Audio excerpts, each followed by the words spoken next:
All right guys, welcome back. My last little short video got cut a little short on this truck. This one here has been over in the corner of the showroom, and we just moved a few things out and got it out today. So I wanted to bring you guys a little bit of content. This truck is for sale. It is on the website, davisautosales.com or davis4x4.com.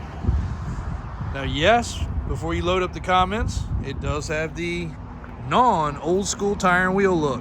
We know not everybody likes that. Yes, it'd be cool on some boggers, swampers, whatever you like.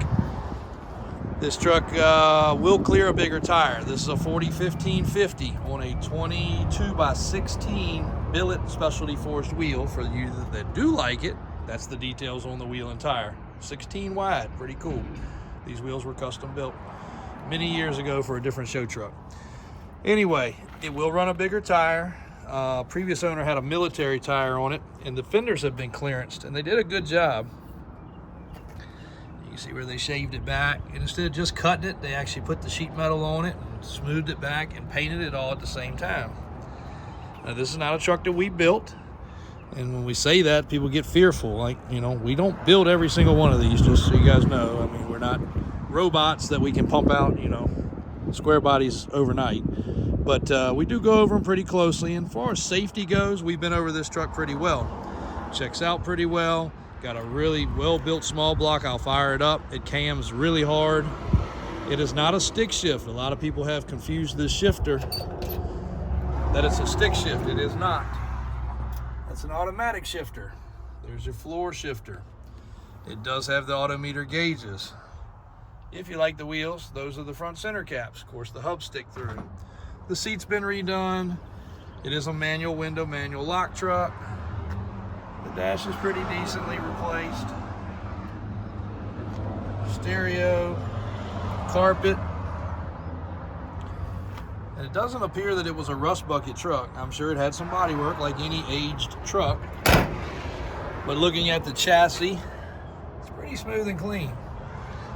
Looking at the bed supports, they're in good shape also. Floor pans.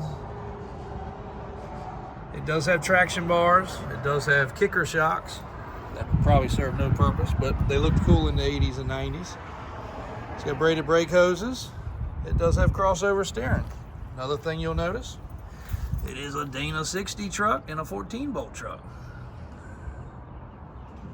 And I think about 9 inches of lift. I think it's 6 and 3. Might be 8 and 3, somewhere around there. And no block in the back, all spring.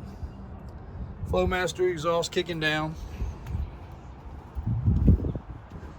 The body and paint's pretty good on this truck. Rear bumper with the lights in it. Spray-in bed liner.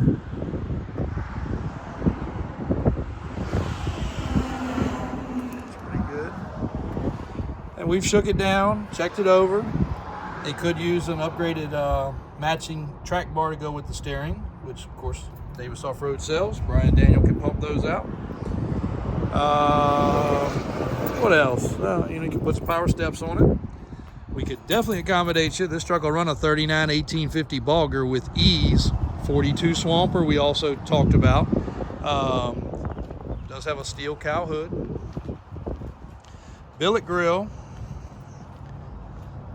14-bolt rear with disc brake conversion. And while we're talking about the rear, this thing either has a very aggressive positive traction unit, a locker, or a spool, because it is aggressive, extremely aggressive in a parking lot.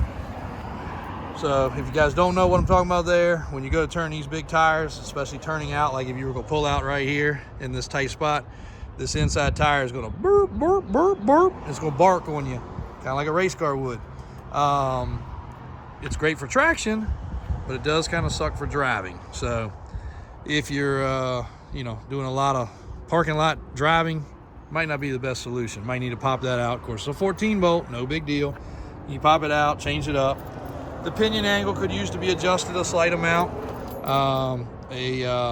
But with no block, you know, it's not the easiest thing to do. So if somebody's gonna go bigger, that's an easy fix. but it was probably at one point bigger if we had to guess, and that's probably why the fenders are cut. Again, we don't know all the history. We don't know all the background, but that's what we would have to guess. Let's see if it'll start up here without acting stupid.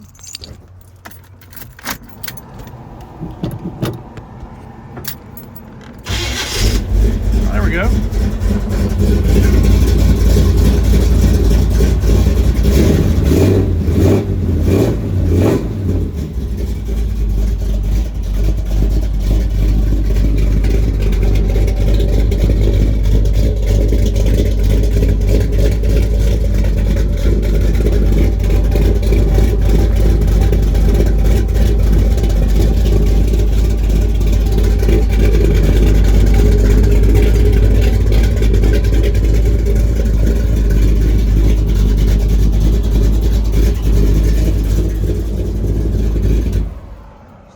Go.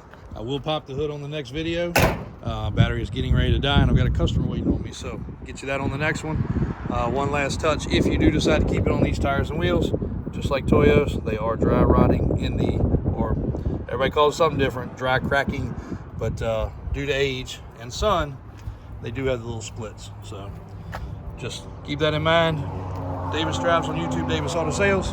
Be right back with another video. Thank you guys.